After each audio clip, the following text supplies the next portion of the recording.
Togo to the word, hey, to all my mates, we are the Togolese future, we the ones who they make it better, no one's possessing the future, all we need to do is work it harder, as our fathers and mothers, the father, rest to the Almighty's power, not to the privation of being reader.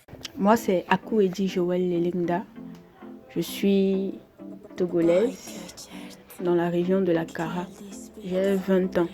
Après mon bac, j'ai poursuivi en statistique. C'est vrai que ma première motivation était d'avoir une bourse pour pouvoir alléger la tâche à mes parents et faire un peu ce qui a trait à la comptabilité, à l'économie. Oui, c'était ça ma première motivation. Donc avec ça, j'ai passé mon concours, le concours de l'ICA, le concours de statistique, filière ITS voie A. Et j'ai été admise et je suis venue au Cameroun pour suivre les études en statistique. Ma formation me permet de sortir après 4 ans étant ingénieur d'application de la statistique. Un statisticien peut devenir responsable d'équipe du genre service ou prospective marketing ou un responsable de division. Il peut également changer de secteur d'activité selon sa spécialité. Bon, un peu les secteurs comme les assurances, la démographie, l'économie, la santé.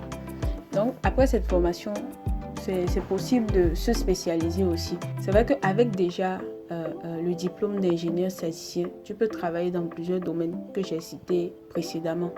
Mais tu peux te spécialiser peut-être pour être actuaire, pour être un data scientist et autres.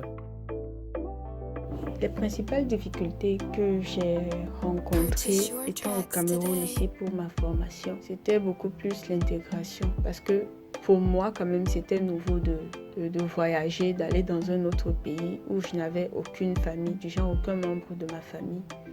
Donc tu ne pouvais que compter sur tes compatriotes. Genre tu étais contraint d'avoir confiance en tes compatriotes, du genre aux Togolais déjà à l'école, qui étaient déjà là avant toi en fait, aux aînés académiques au Cameroun ici.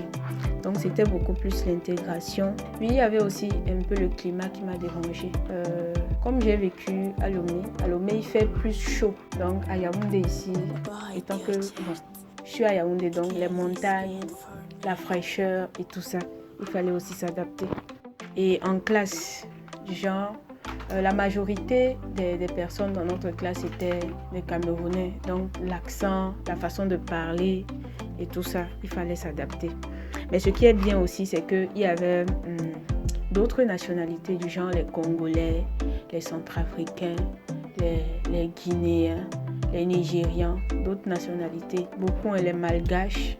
Donc ça fait qu'au moins tu ne te sens pas assez seul. Et il y avait d'autres compatriotes à l'école. Comme première solution pour moi, c'était de m'approcher un peu plus de mes camarades en classe. Genre pour des problèmes d'explication, d'intégration, quelques petits soucis, non, peut-être tu veux un truc mais que tu n'as pas et tu dois t'approcher des autres. Oui. L'autre solution aussi était de me faire des amis, genre de laisser le temps agir et de me faire des amis. Parce que c'est vrai que l'amitié n'est pas aussi parfaite, mais c'est quand même important d'avoir quelqu'un sur qui compter. Mais ma principale solution, c'est vrai que je devais dire même ma première solution, ma principale et efficace solution était beaucoup la prière. Je me confiais beaucoup en Dieu et lui demandais de m'aider, non? Et il l'a fait. Genre, il continue de le faire. Ce que j'aime beaucoup dans ma filière, c'est l'économétrie. Bon, c'est vrai que pour le moment, je suis en 3e année. Il me reste encore une année. Donc, je ne sais pas ce que j'aimerais en 4e année.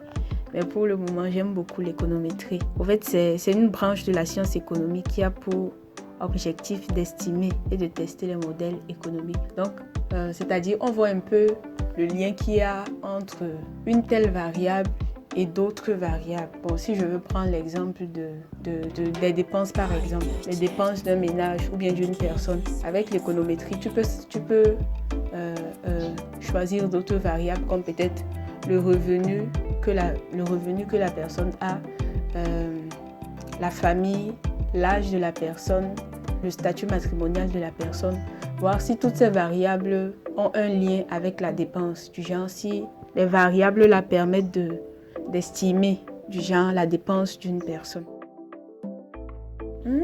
Particulièrement, ce que je n'aime pas, c'est la technique d'expression qu'on nous montre à l'école. D'abord, c'est obligatoire tous les 4 ans et chaque semestre. Du genre, vous faites ça chaque semestre et pendant les 4 ans. Et ce qui ne me plaît pas ou ce qui fait que je n'aime pas trop, c'est que c'est la même chose. Du genre, comment faire les comptes rendus, comment faire les rapports. C'est pratiquement les mêmes chapitres. Donc, juste les profs qui changent. Et parfois, c'est comme si c'était lourd. Tu avais d'autres cours à réviser, mais on t'ajoute encore un autre cours. Et il y a des profs qui dérangent. Il y a des profs de français qui veulent à la lettre ce qu'ils ont écrit. Et moi, je n'aime pas. Ou bien, j'apprécie pas trop. Activité extrascolaire, oui. Je fais du sport, souvent avec les camarades. Je fais de la danse. On a une commission de danse ici. Donc, souvent, de temps en temps, on nous demande, comment je vais dire, on demande nos services, au fait.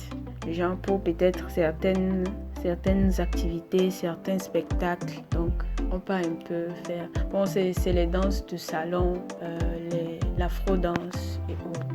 Particulièrement, moi, le sport, ça me détend. Genre, à part les cours, au moins faire une chose où il n'y a pas trop à étudier, un truc comme ça. Et la danse, j'aime beaucoup la danse. Donc, ça fait que faire la danse de temps en temps me libère, me détend, voilà, me change les idées. C'est un peu l'avantage.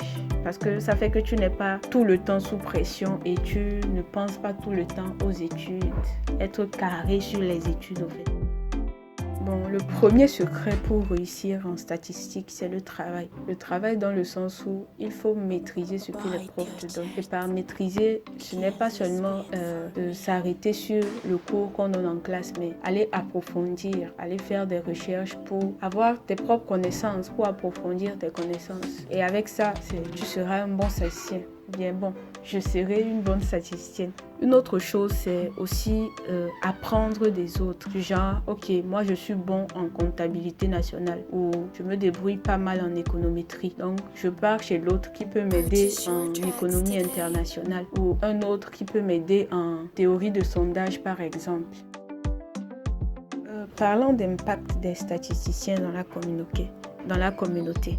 D'abord, j'aimerais souligner que les statistiques apprennent à déjouer les erreurs de raisonnement, des biais cognitifs. Donc du genre, peut-être quelqu'un se dit que non, il y a beaucoup de filles enceintes parce qu'elles ne sont pas bien éduquées, par exemple. Ça, c'est un raisonnement, c'est une façon de penser. Mais du genre, cette personne qui dit ça se base sur quoi? Alors qu'un statisticien, avec les données, avec ses études, peut déduire si vraiment les filles qui tombent plus enceintes prématurément ou bien les grossesses précoces, c'est parce qu'elles sont mal éduquées. C'est dans ce sens que je dis que les statistiques déjouent les erreurs de raisonnement, au fait. Maintenant, le premier impact que peut avoir un statisticien dans la communauté est d'aider le décideur, de diriger l'œil du décideur sur le bon point. Genre, aider le décideur à prendre les bonnes décisions avec les résultats de ces statistiques, avec le résultat de ces études, au fait. Le statisticien, au fait, il mesure, il interprète et il décrit le monde en combinant généralement l'interprétation statistique à de fortes connaissances dans le domaine d'études, au fait. Donc, avec ça, avec ces interprétations, ces mesures, ces descriptions, cette analyse, il peut avoir la bonne information, en fait, à donner à la population,